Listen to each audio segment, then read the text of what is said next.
다양한 동식물 이야기 함께하는 재밌는 자연학교 시간입니다. 오늘은 북극곰을 만나고 온 남자, 환경 논픽션 작가인 남종영 선생님과 함께하는데요. 남종영 선생님과 본격적으로 이야기 나누기 앞서서 저희 전통의 쌀 퀴즈 시간입니다. 오늘은 동물 이름 맞히기 문제입니다. 이 동물은 기후위기 시대의 기후 악당으로 취급받죠. 이 동물이 트림하고 방귀를 낄 때 메탄가스를 많이 분출하는데요. 이 메탄가스가 온실가스의 주범이기 때문이라고 합니다. 과거에는 농업 경제를 이끌었던 아주 소중한 동물이었습니다. 또 인도에서는 신성한 동물로도 추앙을 받았고요. 그런데 이제는 기후변화의 주범으로 몰려서 탄소세까지 내야 하는 이 동물은 어떤 동물일까요? 1번 닭, 2번 소. 닭이 트림을 하나요? 네. 문제 다시 한번 드릴게요. 이 동물은 트림을 하고 방귀를 낄 때 메탄가스를 많이 분출합니다. 그래서 온실가스의 주범이라고 불리는데요. 요즘은 기후 악당 취급을 받죠. 과거에는 농업 경제를 이끌었던 핵심 멤버였어요. 인도에서는 신성한 동물로도 추앙을 했고요. 그런데 이제 기후변화의 주범으로 몰려서 탄소세까지 내야 하는 이 동물은 어떤 동물일까요? 둘 중에 큰 동물입니다. 힌트. 1번 닭, 2번 소. 정답 아시는 분들은요. 단문 50원, 장문 100원의 정보 이용료가 들어가는 샵 0999로 문자 보내주시면 맞히신 한 분께 연천군에서 남토북수 연천쌀 10kg 보내드립니다. 재방송 들으실 때는 문자 안 주셔도 되고요. 생방송 때만 보내주세요. 오늘 방송 잘 들으시면 바로 정답을 맞히실 수 있습니다. 퀴즈 정답은 저희가 2부 시작할 때 발표하니까요. 1부 들으시면서 정답 나왔다 하면 바로 문자 보내주시면 됩니다. 계속 정답 맞춰주세요. 자, 그러면 오늘의 초대 손님 소개하겠습니다. 전 한겨레 신문 기자이자 현재는 환경 논픽션 작가, 또 우리 오늘의 기후에서는 북극곰을 만난 남자로 통하죠. 남종영 선생님 오셨습니다. 안녕하세요. 네, 안녕하세요. 예, 남종영 선생님 나오실 때마다 저희가 고정 질문이 하나 있잖아요. 주변에서 네. 북극곰을 보고 온 유일한 분이셔서 오늘도 북극곰에 대해서 저희가 잘 모르는 무언가를 이야기해 주신다면요. 네, 오늘은 조금 무서운 얘기를 하고 얘기요? 싶은데 혹시 북극곰이 종족 포식을 한다는 얘기를 들어보셨어요? 네? 북극곰이 북극곰을 잡아먹는다는 얘기. 아니요, 못 들어봤습니다. 네. 요즘에 이제 과학자들이 여기에 대해서 많이 관심을 가지고 있는데요. 네. 최초로 좀 유명해진 건 2010년에 그 스발바르 제도라고 노르웨이에서 한참 떨어진 북극해에 있는 섬이 있거든요. 네. 거기에 이제 우리나라의 북극 다산 기지도 있고 여러 나라의 연구 기지가 있는 곳인데 네. 그 스발바르의 올가 스트레트레트에서 북극곰이 이제 새끼 북극곰을 쫓아가 가지고 이 잡아먹는 장면을 과학자들이 이제 목격을 했어요. 네. 근데 또 그렇게 오해를 하시면 안 돼요. 갑자기 이 지구온난화 때문에 북극곰이 이상해져서 갑자기 잡아먹기 시작했다. 그건 아니고요. 네.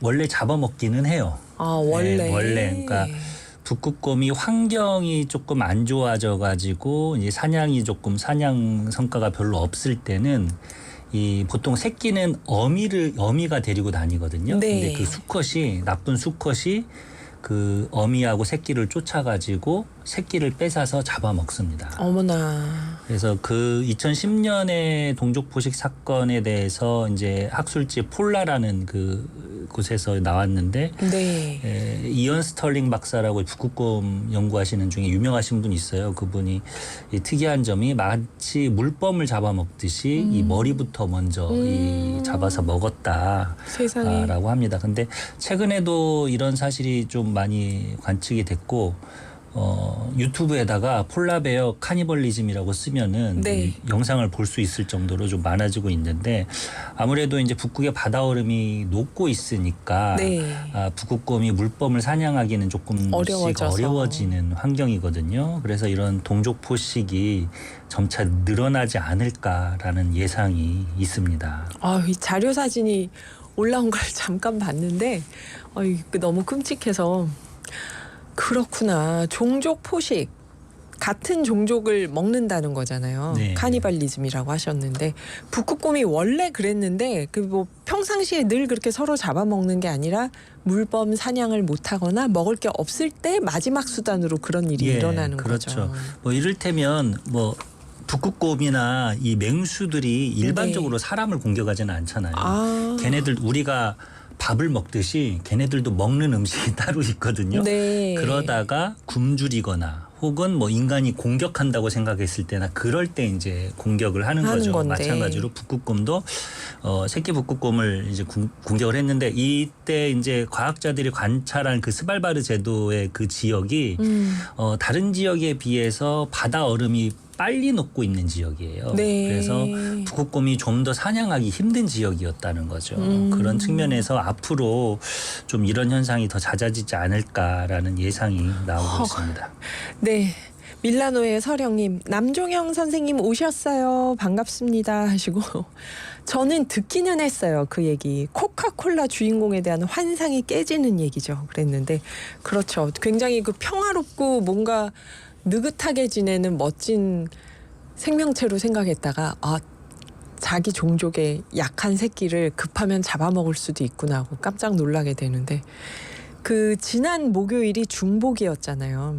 이제 조금 있으면 다음 달이면 말복이 오고 우리 복날 되면 다들 막 닭을 엄청나게 먹는데 삼계탕 기후 미식회에 나온 선생님이 백남정 선생님이 복날에 가급적 삼계탕을 먹지 말아라. 닭을 먹고 싶어도 다른 때 먹어라 그러시더라고요. 이때 집중적으로 공급량이 늘어나야 되니까 더 함부로 키우고 짧게 키우고 그래서 마구 도축을 한다.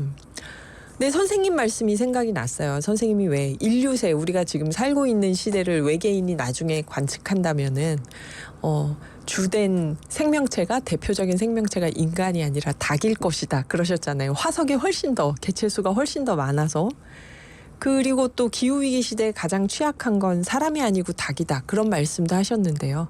이런 폭염에 복날 지금이야말로 닭 입장에서는 가장 공포스러운 시기일 것 같은데요. 그렇죠. 이제 기후 변화로 인해서 이제 사람들도 많은 피해를 겪습니다. 뭐 태평양의 도서국 나라는 뭐 나라가 가라앉을 위기에 있고 네. 또 뭐 여름에 이 폭염을 겪고 있는 뭐 쪽방촌에 사는 사람들이라든지 아니면 반지하에 사는 사람들은 홍수를 두려워하고요. 그런데 제 생각에는 사실 기후 위기의 가장 큰 희생양은 저는 닭이 아닐까 싶어요. 그 선생님 닭에 대해서 굉장히 깊은 애착을 예. 지금 석 달째. 네. 그런데 예. 그 한 통계가 있었는데 한 6년 정도 가축이 한 2천만 마리 폭염으로 죽었거든요. 2천만 마리요. 예, 그 중에 90%한 800만 마리가 800만 마리가 아니죠. 그 중에 90%가 닭이었는데요. 2천만 마리의 90%면은 1,800만 마리가 닭이었다고요? 네. 그 정도로 닭이 여름 폭염 때문에 많이 죽어요. 좁은 곳에서 살고 있기 때문에. 양계장에서 다닥다닥 붙여서 다닥다닥 키우니까. 붙어 있어서. 그런데 물론 이제 이게 폭염 일수와 그 상관관계는 있습니다. 이를테면 네. 2018년 같은 경우는 그때 엄청 더웠잖아요. 40도까지 올라갔을 때 그때 800만 마리가 죽었고요.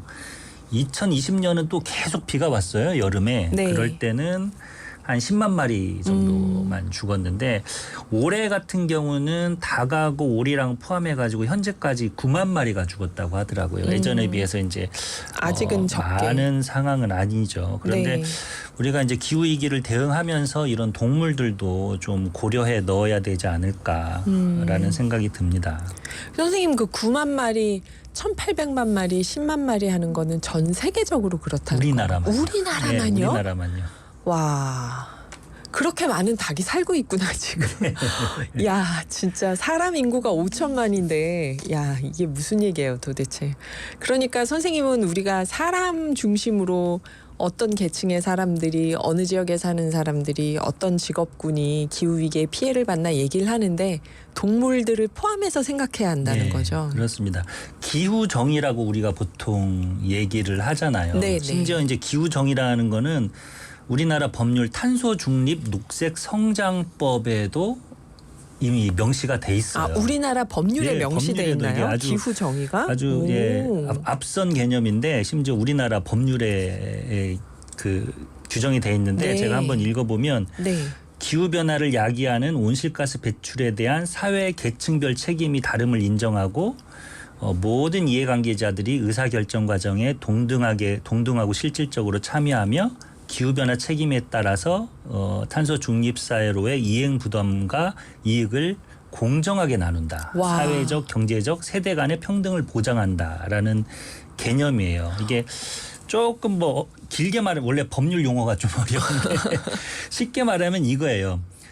기후 변화에 대해서 피해를 받잖아요. 네. 그럼 그 피해는 솔직히 사회적 약자가 많이 받잖아요. 근데 그 온실가스를 많이 내보낸 사람들은 사회적 약자라기보다는 부자거든요. 네. 이를테면 나라로 치자면은 온실가스를 많이 내보낸 나라는 유럽하고 미국인데 부자 나라인데 그렇죠. 재작년에 파키스탄이 3분의 2의 국토가 잠길 정도로 홍수를 입었잖아요. 맞아요. 예, 그런 점에서 이 책임에 따라 가지고 책임을 져야 되는데 배출에 따라 책임을 져야 되는데 이 M1 배출하지도 않은 사람들이 또 피해를 받는. 입고 또 하나는 뭐냐면은요. 이제 우리는 탄소 중립 사회로 가야 되잖아요. 네. 그거는 뭐 정해진 거예요. 근데 이 탄소 중립 사회로 간다는 거는 어떻게 보면 고통을 분담하는 거거든요. 이제 뭐 화석 연료 발전소를 중단하고 여기저기에 재생에너지 발전소를 짓고 네. 우리의 라이프 스타일을 바꾸고 그런데 그런 고통 분담도 사실은 배출량만큼 비례해서 분담을 해야 된다는 거죠. 그러니까 그런 선진적인 이야기를 우리나라 법률에 정의를 해놨다는 거잖아요. 그렇습니다. 이게 몇 년도에 만든 법률일까요? 놀랍네요. 예, 이게 예전에 만들었었는데 재작년에 한번 또 개정이 됐는데요. 아하. 예, 기후 정의라는 개념이 들어가 있는데 실질적으로 이런 것들을 이행하게 하는 조항은 없는데 저는 조금 불만이 여기에 좀 동물도 좀 들어갔으면 좋겠다. 동물도. 예, 동물도 좀 생태계나 이런 것들이 좀 들어갔으면 좋았을 거다 하는데 아직까지 우리 기후 정의는 인간 중심의 기후 정의인 거죠. 우리가 기후 정의를 얘기할 때 동물을 좀 포함한다면 우리가 기후 대응을 할 때 이 공장식 축산에 있는 양계장도 좀 고려를 하고 네네. 뭐 북극곰도 고려를 하고 이럴 수 있다는 거죠. 또 생태계 전반을 그렇게 고려할 때 우리가 사는 환경도 또 나아질 수 있는 거고. 네, 오늘 남종영 선생님 말씀 들어보시니 어떤가요? 이렇게 사람 입장에서도 정의로운가 얘기를 하기도 먼데 동물 입장까지 얘기해야 되냐 할지 모르지만 그래야 같이 살 수 있다는 이야기, 기후정의 이야기를 2부에서 좀 더 자세히 들어보겠습니다. 얼마 전에 덴마크 낙농업 강국 여기서 세계 최초로 소랑 돼지 방귀에 세금을 부과한다고 얘기를 들었어요. 이거를 순순히 받아들이는지도 궁금하고 이거는 소가 메탄가스 주범이라고 인정하는 건데요. 이거 어떻게 보세요, 선생님? 뭐 아마 이름을 조금 재밌게 한다고 트림새 방귀새라고 한 것 아하, 같은데 네. 예, 이런 흐름은 좀 있고요. 먼저 소가 메탄가스 주범이다라는 거를 보자면 그러니까 소가 온실가스를 많이 배출하는 건 맞는데 또 네. 잘 살펴보면 우리가 생각하는 것보다 또 그렇게 많지는 않고 또 그렇게 또 작지도 않습니다. 그래요? 이 뜻밖의 선생님이 이렇게 애매하게 말씀하신 예, 적 좀 없는데. 애매해요. 네. 일단 우리가 그 탄소 배출량을 얼마다 얘기를 할 때는 네. 그 배출량을 측정할 때 불확실성이 있다는 것도 조금 염두에 둬야 돼요. 제가 그렇지 않아도 한 2주 전에 그 네. 일본의 삿포로에 가가지고 이제 그 탄소를 세는 거에 대해서 불확실성에 대해서 세미나를 하고 왔는데 삿포로 갔다 오신 거예요? 네. 와, 네. 거긴 덥더라고요 아직도. 그런데 과학자들도 이 불확실성에 대해서 잘 알고 있어요. 이를테면 소에서 소 한 마리당 메탄이 얼마가 나온다. 근데 그걸 어떻게 알까요, 우리가? 그러니까 저 그게 궁금해요.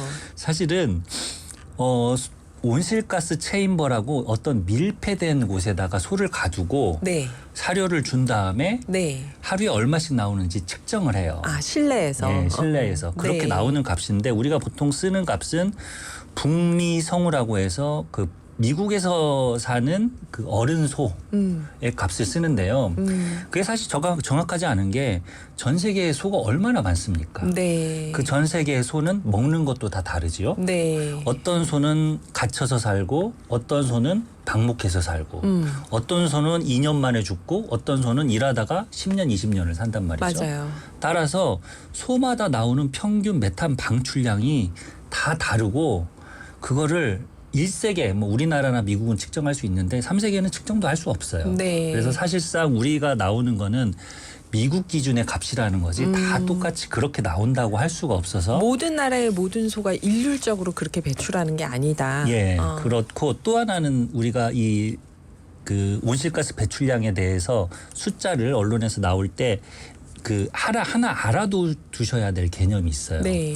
배출량을 우리가 이야기할 때는 크게 두 가지 방법이 쓰이거든요. 하나는 직접 배출량, 또 하나는 전주기 배출량이라는 거예요. 아하. 이를테면 자동차로 치자면 네. 직접 배출량은 뭐냐면요. 자동차 그 배기관에서 나오는 거기서 나오는 온실가스만 직접 배출량이라고 해요. 네. 쉽게 말해서 자동차에서 나오는 직접 배출량이죠. 근데 전주기 배출량은 그 자동차가 만들어지는 과정, 철이 생산되는 과정, 철이 여기까지 수입돼서 가는 과정, 그다음에 나중에 뭐 폐기되는. 나중에 어떻게 되는 과정까지 다 합친 걸 전주기 배출량이라고 네, 하거든요. 네. 소도 마찬가지예요. 소의 직접 배출량은 소가 트림하고 방귀를 뀌고 그리고 똥을 싸가지고 나오는 온실가스만 이야기를 하는 거예요. 네. 그런 이제 직접 배출량들의 합이 전 세계 온실가스 배출량의 통계가 되는 거거든요. 근데 그런 공식적인 통계 말고 전주기 배출량이라는 건 아까 말했듯이 자, 소를 기르려면 브라질 아마존에서는 밀림을 깎아내야 되고 또 사료가 필요하잖아요. 그럼 사료 작물을 재배하는데 비료를 만들어야 되고 그 공장에서 나오는 온실가스도 재고 고기를 만들었는데 고기를 뭐 슈퍼마켓으로 운송하는 것도 재고 거기서 탄소 그렇죠. 배출했고. 그건 이제 전주기 배출량이라고 하는데 전주기 배출량은 이를테면 우리의 어떤 소비 행위가 네. 전체 활동에서 전체 비중에서 어느 정도의 영향을 미치는지 전체 환경에 어떤 영향을 미치는 정도를 보는 개념이지 이걸 다 합치면은 1이 넘을 수밖에 없는 거죠. 그렇죠. 직접 배출량만 합쳐야 1이 되는 건데 그렇죠. 우리가 이제 봤을 때 그런 거를 잘 몰라요. 그래서 소의 메탄가스 배출량이 온실가스 배출량이 좀 많다라고 생각하는 이유가 이 직접 배출량이 아니라 전주기 배출량을 보통 가지고 얘기를 하거든요. 전주기 배출량으로. 예, 그렇게 얘기를 하는 거거든요. 그래서 세계 가축의 소를 비롯한 뭐 돼지, 닭 뭐 이런 가축의 직접 배출량만 보면은 네. 36억 톤이에요. 한 6% 정도 돼요. 전체 온실가스 배출량이. 그중에 소는 한 3, 4%. 네. 보통 소는 가축 배출량의 절반 정도로 보시면 돼요. 근데 그게 직접 배출량이 아니라 전주기 배출량을 본다. 네. 그러면 통계마다 또 달라요. 이것도 변수를 어떻게 넣느냐 달라가지고 적게는 한 11%, 많게는 한 20% 정도 나와요. 전주기 배출량이. 9%나 차이가 나요, 그게. 그렇죠. 왜냐하면 그것도 변수가 달라요. 이를테면 어떤 연구에서는 소가 호흡을 하는 우리 호흡을 하면 이산화탄소 나오잖아요. 네. 소의 호흡도 뭐 치거든요. 네. 모든 생명체가 지금 탄소 호흡을 배출을 하죠. 사실 하고 우리도 있죠. 지금 온실가스 네. 배출하고 있잖아요. 그래서 그럼 왜 소 호흡하는 걸 왜 치냐? 근데 타당해요. 왜냐하면 옛날에 소 이렇게 많이 없었잖아. 지금 공장식 축산 개체수가 때문에 많아져서. 많아졌으니까 이것도 인위적인 거다라고 해서 치는 과학자도 있고 야 그것까지 치면 안 돼라고 하는 과학자도 있기 때문에 그렇게 차이가 많이 나는 거예요. 네. 사실은. 뭐 한국 같은 경우는 또 외국과 달리 네. 이 가축이나 육류의 온실가스 배출량이 또 적어요. 왜 그럴까요?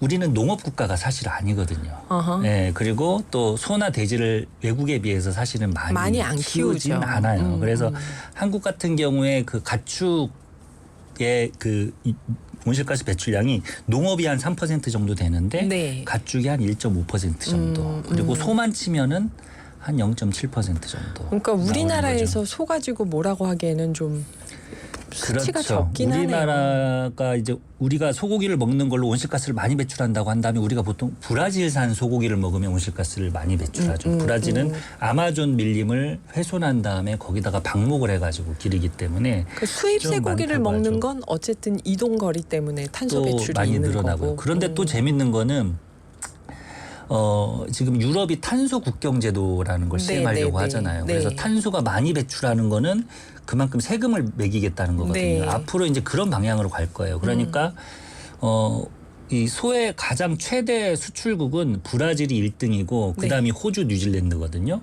호주, 뉴질랜드는 이제 대비를 해요. 그래가지고 막 연구를 해가지고 했더니 사실 운송 과정에서 나오는 온실가스 기여량은 거의 적다라는 연구 결과를 자기네들이 발표를 했어요. 왜냐하면 얘네들은 수출을 해야 되니까. 아, 사실 그래서 지금 소고기를 두고 온실가스를 최대한 줄이려고 각국이 경쟁을 하고 있는 거예요. 네. 우리 한우도 사실은 온실가스가 또 많게 나오면 많게 나오고 또 적게 나오면 적게 나오는데 지금 오늘 선생님의 주제 많으면 많다면 많고 적다면 적다. 네. 자, 이것도 우리 상식을 좀 벗어나는 건데요. 네. 일반적으로 봤을 때 방목하는 소와 가둬 키워서 기르는 소 중에 온실가스가 어떤 게 더 많이 나올까요?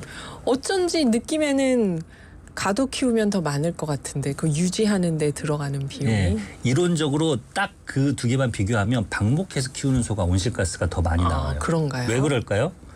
얘는 운동을 하잖아요. 계속 돌아다니니까 많이 먹잖아요. 그러니까 메탄도 많이 나오는 배출한다고. 거예요. 근데 한우 같은 경우는 가둬 키우거든요. 네. 그래서 온실가스가 비교적 적게 적게 나오는데 나오고. 왜 많이 나오냐?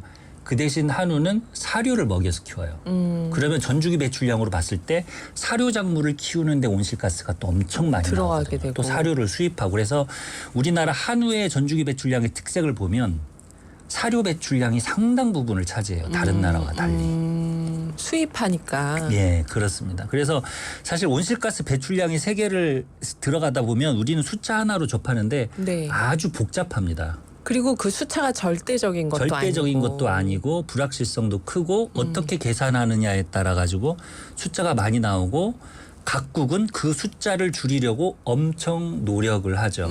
그래서 지금은 작년까지 재작년까지는 세계가 그냥 북미 성우 기준으로 그러니까 네. 미국의 소 기준으로 키우는 어른소 기준으로. 예, 어른소 기준으로 온실가스를 계산했는데 그럼 많이 나올 것 같잖아요. 네. 그래서 각국이 자기 나라 소의 배출 개수를 구하는 연구를 해요.